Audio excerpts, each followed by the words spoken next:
Mesdames et messieurs, bonjour. Ravi de vous retrouver. Bienvenue à cette nouvelle édition de notre programme L'Égypte à la une. Et nous allons commencer l'édition d'aujourd'hui, du lundi 19 octobre 2020, avec le président Abdel Fattah el-Sisi qui a examiné samedi dernier avec la ministre espagnole des Affaires étrangères, Arantxa González Laya, les moyens susceptibles de renforcer les relations bilatérales dans les divers domaines. Ils ont également évoqué maintes questions régionales, mais aussi internationales d'intérêt commun, notamment la situation au Liban et en Libye. La visite de la chef de la diplomatie espagnole au Caire s'inscrit dans le cadre d'une tournée au Moyen-Orient, incluant également Beyrouth.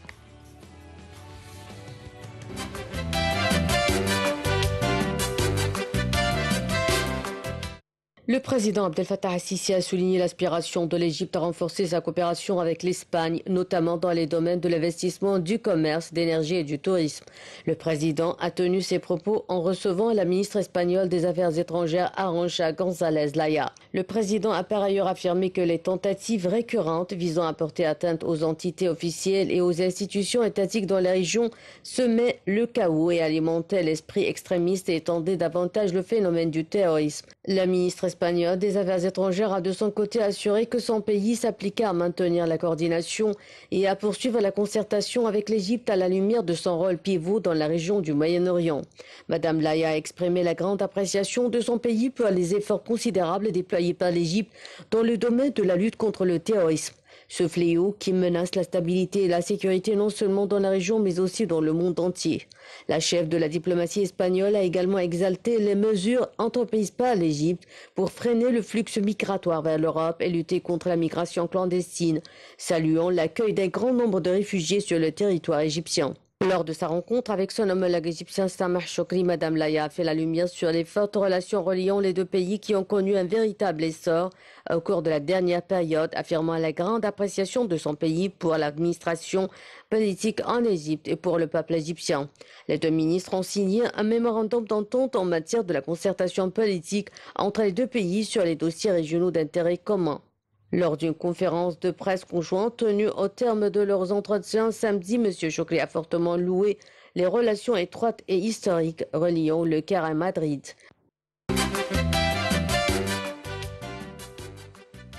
Le président Abdel Fattah el-Sisi a reçu mercredi dernier un appel téléphonique de son homologue sud-africain, Cyril Ramaphosa, au cours duquel ils ont discuté du grand barrage hydroélectrique que l'Éthiopie est en train de construire sur le Nil, a déclaré la présidence égyptienne dans un communiqué. Le président el-Sisi a réitéré la position de l'Égypte sur le grand barrage de la Renaissance éthiopien, GERD, qui est de parvenir à un accord juridique global et contraignant sur les règles de remplissage et de l'exploitation du barrage au moyen de négociations tripartites avec l'Éthiopie et le Soudan, selon le communiqué.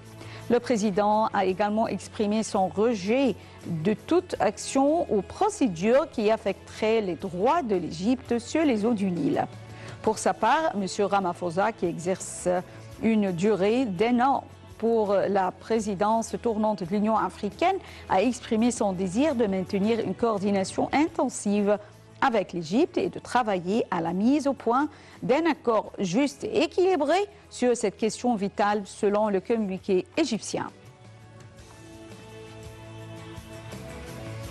Le chef de l'État, Abdel Fattah el-Sisi, a inauguré l'exposition Turathuna, ou Notre patrimoine, organisée par l'Agence de développement des petites et moyennes entreprises. Il s'agit en fait d'une des plus grandes expositions spécialistes dans les produits d'artisanat égyptien, à laquelle participent plus de 600 exposants. Dalia Karam va nous donner plus de détails.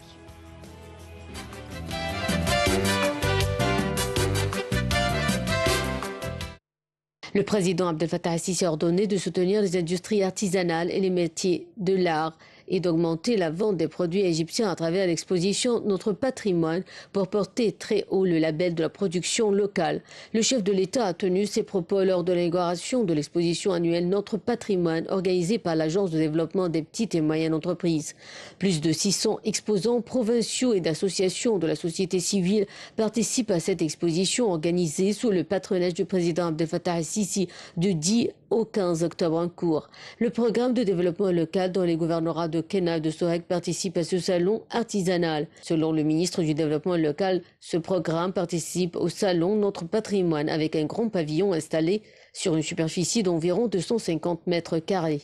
Il a indiqué que le programme de développement local en Haute-Égypte a donné une forte impulsion au développement économique dans les gouvernorats de Kenya et de Sohag, créant de nouvelles chances d'emploi pour les jeunes, ce qui a contribué efficacement à améliorer leurs conditions de vie et à réaliser leur autonomisation. À cet effet, le président El-Sisi a ordonné d'augmenter les subventions allouées à l'exposition Notre patrimoine pour soutenir les produits artisanaux et le patrimoine dans les différents gouvernorats organisés par l'autorité du développement des petites et moyennes entreprises. Le chef de l'État a également donné des directives pour étudier la possibilité de l'organisation de cette exposition plusieurs fois durant l'année, avec la mise en place d'expositions à l'étranger pour ouvrir des marchés d'exportation dans les divers pays du monde. Le président El-Sisi a enfin exhorté les exposants et les entrepreneurs à développer et à augmenter leur production afin de créer de nouvelles opportunités de travail et de transférer leur expertise technique et industrielle aux petits artisans pour préserver notre patrimoine des métiers d'artisanat. Le conseiller Abdelwaheb Abdelrazik, président du Sénat, a déclaré hier que les membres de la Chambre haute du Parlement s'appliqueraient à accomplir leur devoir pour être à la hauteur des responsabilités que leur a fait assumer le peuple égyptien. Il a également ajouté que la patrie était en passe de chuter à cause des conspirations fomentées par des pays étrangers, mais grâce aux forces armées, l'Égypte est parvenue à relever tous les défis et à rétablir la sécurité et la stabilité tout en préservant son intégrité territoriale. Le conseiller Abdelwaheb a tenu ses propos à la suite de son élection comme président du Sénat lors de la première séance de la Chambre haute du Parlement, au cours de laquelle les 300 sénateurs ont prêté serment. Au cours de cette séance, les sénateurs ont élu le président du nouveau Sénat, le conseiller Abdelwaheb Abdelrazik et ses deux secrétaires, Bahauddin Abou Chouka et Fibi Fawzi Girgis. Le président du Sénat a exprimé sa grande appréciation à l'égard du président Abdel Fattah el-Sisi, qui a réussi à protéger la patrie contre les tentatives récurrente visant à semer le chaos dans le pays et à saper sa sécurité et sa stabilité, saluant également les méga-projets mis en place dans les différents secteurs dans le cadre du plan national pour le développement durable.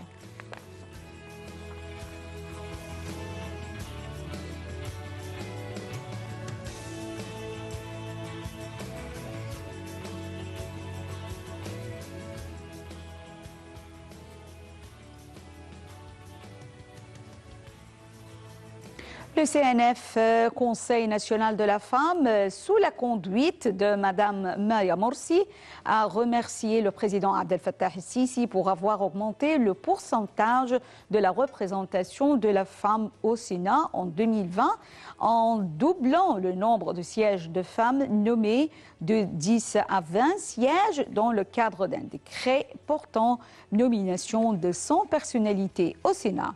Dans un communiqué, Mme Morsi a affirmé que cette décision reflète l'importance du rôle de la femme dans l'enrichissement de la vie politique et confirme le souci du président el-Sisi de soutenir et d'autonomiser les femmes et sa confiance en leurs capacités. Les forces navales égyptiennes et espagnoles effectuent des exercices conjoints dans la Méditerranée qui s'étaleront sur quelques jours. Ces manœuvres s'inscrivent dans le cadre du plan élaboré par les forces armées égyptiennes pour la formation conjointe avec des pays amis pour renforcer la coopération militaire. Dalia Karam nous donne plus de détails. Les forces navales égyptiennes et espagnoles ont effectué des exercices en mer Méditerranée avec la participation de la frégate égyptienne Touchka et celle espagnole Reina Sofia. Ces exercices navals interviennent dans le cadre du plan adopté par le commandement général des forces armées pour promouvoir le niveau d'entraînement et échanger les expériences avec les forces armées des pays amis. Ces manœuvres visent essentiellement à renforcer la coopération entre les forces armées égyptiennes et leurs homologues espagnols qui possèdent de grandes expériences dans ce domaine. Elles visent également à échanger l'expertise en vue de soutenir les efforts de sécurité et de stabilité maritime dans la région. Les manœuvres en cours comprennent des exercices avec des munitions réelles et des formations sur la navigation, l'approvisionnement des navires en mer et la pratique du droit de visite, de saisie et d'enquête des navires présumés, ainsi que la recherche et la découverte de sous-marins ennemis. Ces exercices cadrent avec les plans élaborés par les forces navales pour atteindre des objectifs vitaux et stratégiques dans les eaux territoriales égyptiennes et le long du théâtre maritime, où les forces navales effectuent des opérations de sécurisation en utilisant toutes les unités navales modernes disponibles et de grande capacité, comme le porte-hélicoptère Mistral, des frégates et des sous-marins, en plus des forces spéciales navales qui réagissent rapidement pour faire face à toutes sortes de menaces dans les eaux territoriales égyptiennes.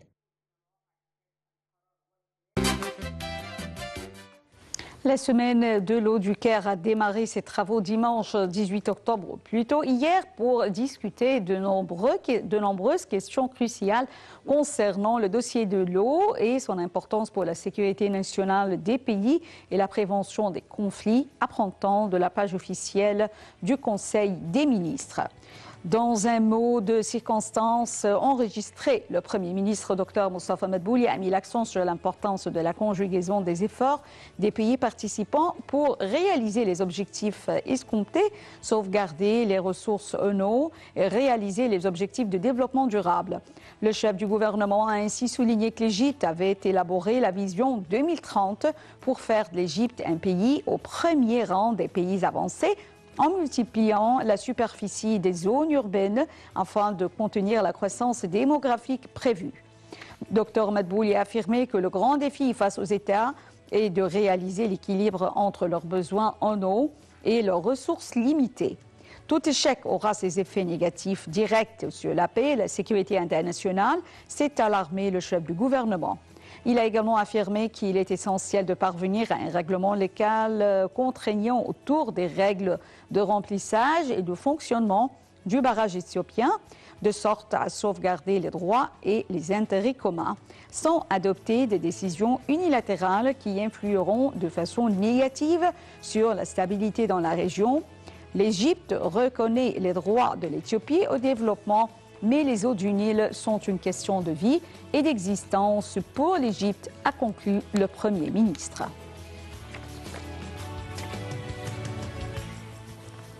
Élu président de la République en 2014, après une période de forte instabilité, Abdel Fattah el-Sisi a dû affronter une conjoncture économique très dégradée, héritage de déséquilibres accumulés au fil des années.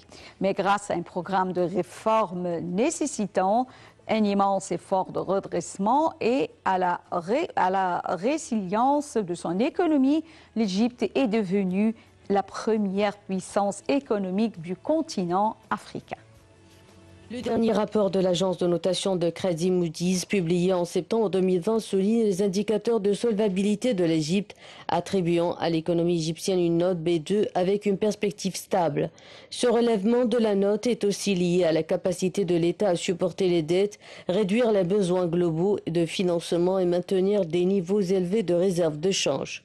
De même, Goldman Sachs a confirmé la capacité de l'économie égyptienne à résister aux répercussions économiques du coronavirus et à maintenir une croissance positive, prenant ainsi en compte le retour de l'équivalent de 50% des investissements étrangers indirects, environ 10 milliards de dollars, qui étaient sortis avec le début de la crise sanitaire. Le respect rigoureux des mesures de prévention et des gestes barrières, ainsi que la modernisation des infrastructures hospitalières permettent à l'Égypte d'être relativement peu touchée par la pandémie en comparaison avec les pays d'Europe ou les États-Unis. Ainsi, malgré la crise sanitaire, le tourisme n'a pas cessé en Égypte. Wizz Air, troisième compagnie aérienne low cost d'Europe, a annoncé la reprise de 3 vols hebdomadaires entre Milan et Alexandrie, en plus de la reprise des vols de la compagnie hollandaise KLM vers Le Caire après une interruption de 3 ans. Enfin, les découvertes d'immenses gisements de gaz naturel au large des côtes égyptiennes ont favorisé l'émergence du Forum du gaz de la Méditerranée orientale, entité régionale permettant une coopération stratégique sans précédent des pays de la région dans le domaine gazier. Une manne de revenus provenant de l'exploitation et de l'exportation d'hydrocarbures salutaires pour le développement économique de l'Égypte.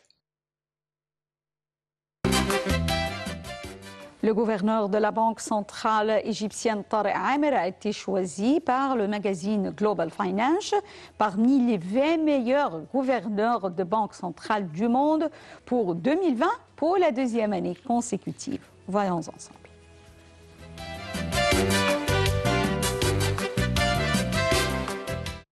Le magazine Global Finance a choisi le gouverneur de la Banque centrale d'Égypte, Tariq Amer, parmi les 20 meilleurs gouverneurs de banque centrale du monde en 2020.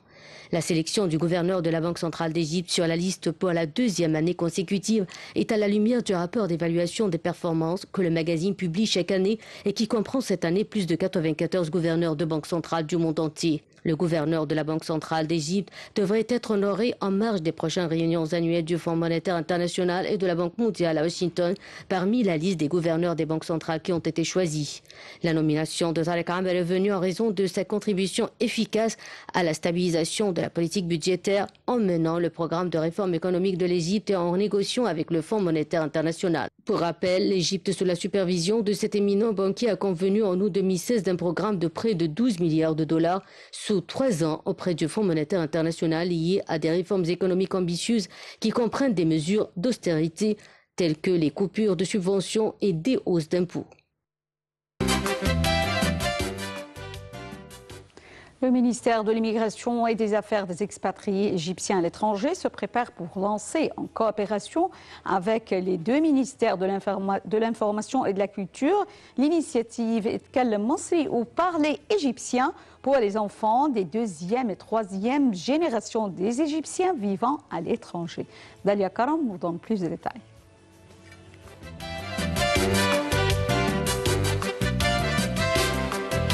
La ministre de l'Immigration et des Affaires des expatriés égyptiens, Nabila Makram, s'est félicitée de la coopération entre son ministère, les ministères de l'Information et de la Culture, pour lancer l'initiative Parler égyptien qui vise principalement à préserver l'identité égyptienne.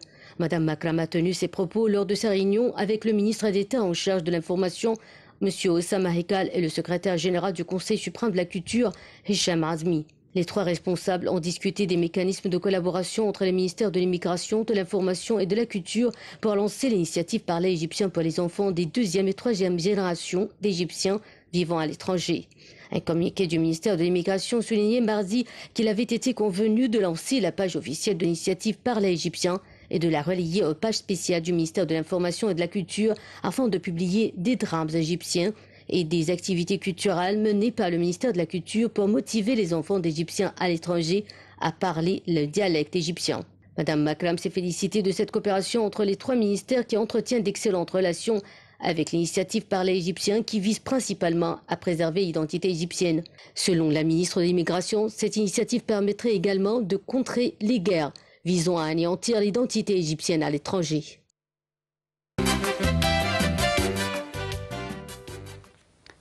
Le Musée national d'histoire naturelle à Paris présente un superbe collier de diamants Van Cleef & Arpels dessiné pour la reine Nazli d'Égypte. Ce bijou est en effet l'une des pièces présentées dans sa nouvelle exposition Pierres précieuses qui s'est ouverte le 16 septembre dernier et se tient jusqu'au 14 juin 2021.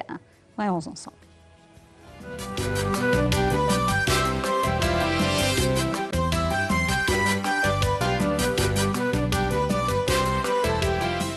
Ouverte le 16 septembre, l'exposition Pierres précieuses du Musée national d'histoire naturelle à Paris présente un superbe collier en diamant Van Cleef & Arpels dessiné par la reine Nazli d'Égypte. Ce magnifique collier apparaît pour la première fois le 30 mars 1939 dans une photo de la princesse Fawzia d'Égypte qui vient d'épouser le prince Mohammed Reza Pahlavi, le futur Shah d'Iran, où elle prend la pose avec celui-ci, mais aussi avec son frère et sa belle-sœur, le roi Farouk, et la reine Farida et sa mère, la Queen Mother Nazli. 81 ans ont passé, 8 décennies après ce cliché, ce somptueux collier réapparaît au Musée national d'histoire naturelle à Paris.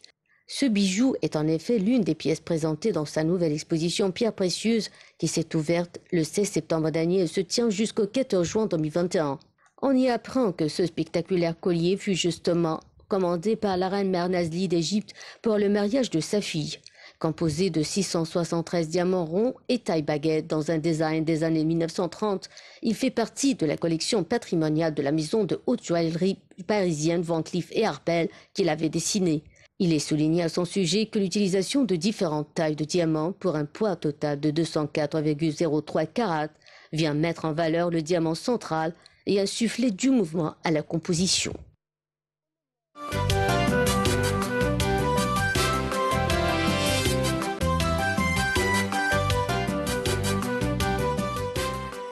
Mesdames et messieurs, fin de cette édition de notre programme L'Égypte à la une d'aujourd'hui et également on va continuer la transmission en langue française qui va reprendre également à 18h. Merci, très bonne journée, au revoir.